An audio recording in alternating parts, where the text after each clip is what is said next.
पुराणों में जो स्वर्ग की गाथाएं हैं, स्वर्ग के जो वर्णन हैं, अगर गौर से समझोगे तुम्हारे चित्त का वर्णन है, स्वर्ग का नहीं। तुम्हारी वासनाओं के वर्णन है, स्वर्गों के नहीं। स्वर्ग कोई स्थान नहीं है। स्वर्ग तो उसके दीदार में मिट जाने का नाम है। स्वर्ग तो उसके दर्शन में तिरोहित हो जाने का नाम है। स्वर्ग तो उसके दरस परस का ही नाम है। कोई स्थान नहीं है कि जहाँ कल्प वृक्ष लगे हैं, जिसके नीचे तुम बैठोगे। कल्प वृक्ष की कल्पना ही यह बताती है कि तुम्हारे मन में अधूरी रह गई है वासनाएं, यहाँ पूरी नहीं कर पाए, तुम वहाँ पूरी करोगे। और वहाँ पूरी करने के लिए यहाँ तुम वासनाओं को दबा रहे हो, उनसे लड़ रहे हो। जरा पागलपन देखो, जरा तुम्हारा गणित समझो। अगर वासनाएं गलत हैं तो यहाँ भी गलत है, वहाँ भी गलत होंगी। अगर शराब गलत है तो यहाँ भी गलत है, वहाँ भी गलत होगी। अगर मज़ा देखो कि यहाँ से जरा से कुल्हड़ में शराब पीना पाप है, तो वहाँ झरने बह रहे हैं कि पियो दिल भरकर, कि डुबकी मारो। यहाँ तुम्हारे साधु संत तुमसे कह जाते हैं सावधान, स्त्री से सावधान। और वहाँ सुंदर स्त्रियां मिलेंगी। इसी सावधानी के परिणाम में यह गणित कैसा है, यह तो बड़ी चालसाजी हो गई, यह तो बड़ा लोभ और लालच हो गया। यह तो ऐसा हुआ कि यहाँ की साधारण स्त्रियां छोड़ी वहाँ की असाधारण स्त्रियों को पाने के लिए। वहाँ की स्त्रियां असाधारण है। मनुष्य के मन ने कैसी कल्पनाएं की हैं कि वहाँ की स्त्रियों की उम्र नहीं बढ़ती, बस 16 साल पर रुकी हैं, रुकी हैं। उर्वशी अभी भी 16 साल की है। हजारों साल बीत गए, ऋषि मुनि आते रहे जाते रहे, उर्वशी 16 साल की है। 16 साल की है, वहाँ कोई बूढ़े नहीं होते। यह तुम्हारी आकांक्षा है, यह तुम्हारी मनोवासना है। तुम यहाँ भी नहीं चाहते कि बुढ़ापा आए, मगर यहाँ तुम विवश हो आता है। क्या करोगे? बहुत छिपाते हो, बहुत रुकते हो, बहुत संभालते आ जाता है, मगर कम से कम स्वर्ग की कल्पना में ही मन को रमाते हो। वहाँ भी तुम यही वो कल्पना कर रहे हो। यह कोई त्याग नहीं। फिर असली त्यागी कौन है? असली त्यागी वही है जो कहता है परमात्मा का दर्शन हो गया, सब मिल गया और हम जन्नत समझते हैं तेरे दीदार को, जिससे ज्यादा की मांग संसार की मांग है।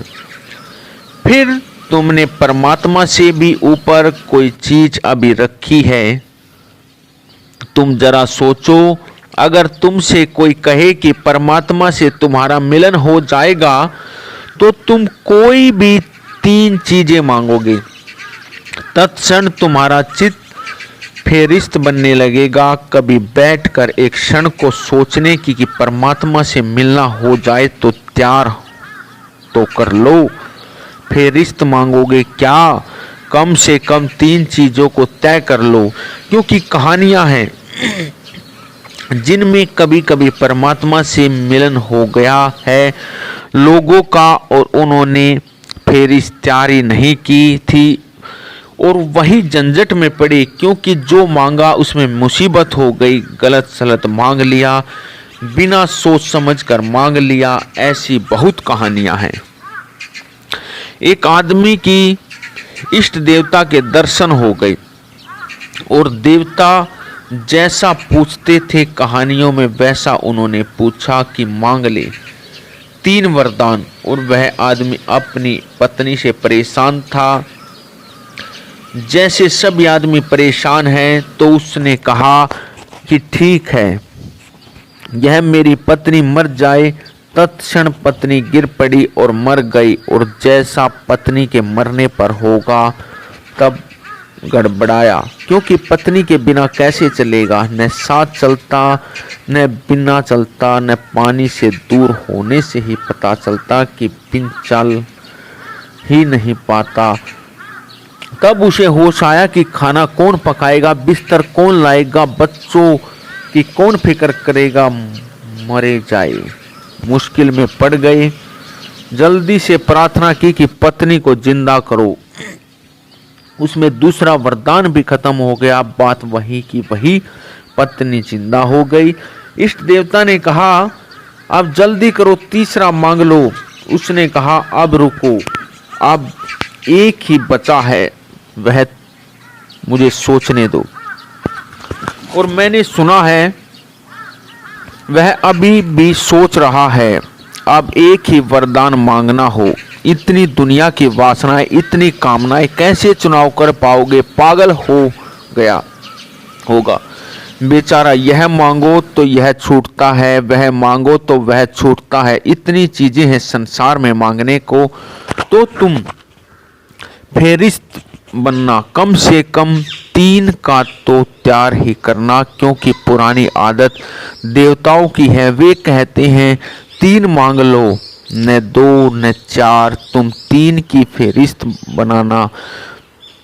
तुम भी चकित हो जाओगे, अपनी फेरिस्त देखकर चकित हो जाओगे। कागज पर लिखना, डरना मत, झूठी फेरिस्त मत बना लेना। किसी को दिखाने के लिए नहीं बनाना, तुम्ही को जानने के लिए बनाना।